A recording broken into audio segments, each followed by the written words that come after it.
यशस्वी उद्योजकच्या या भागात आपले सहर्ष स्वागत. नवीन विषय, नवीन आशय आणि एक नवीन सक्सेस स्टोरी. आज आपण अशा एका महिलेची यशोगाथा पाहणार आहोत जिने कचऱ्यापासून आपला व्यवसाय सुरू केला.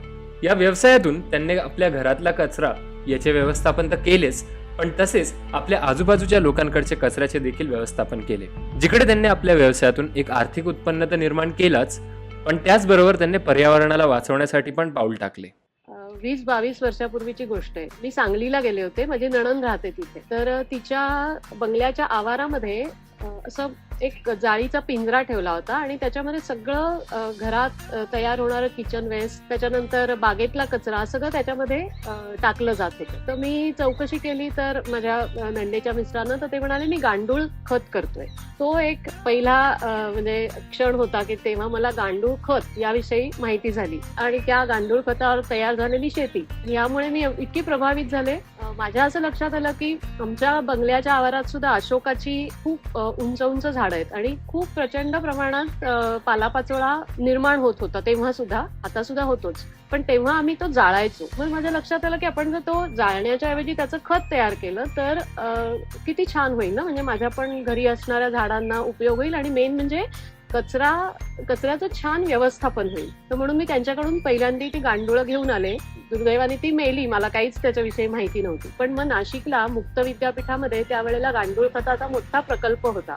तर मग तिथे मी जाऊन परत एकदा गांडूळ आणली आणि मग त्यानंतर मात्र मला कधीही म्हणजे गेल्या 20-22 वर्षामध्ये मला एकदाही परत गांडूळं विकत आणावी लागली नाही. तेव्हा 1/2 किलो गांडूळं मी विकत आणली होती आणि मग त्याच्यावर आज हा माझा प्रचंड खताचा डोलारा उभा आहे.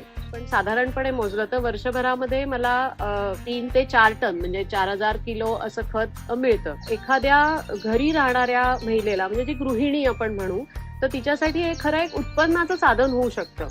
म्हणजे दर महिन्याला जर अगदी व्यवस्थितपणे कचऱ्याचं छान व्यवस्थापन करून खत जर काढलं तर साधारण बिल्डिंगला सुद्धा आपल्याला विकताना सुरुवात तिथपासून सुद्धा करता येईल आपल्याला की 20 रुपये किलो असं खत इथे विकते आणि साधारण ह्याच रेंजमध्ये विकलं जातं बाहेरही.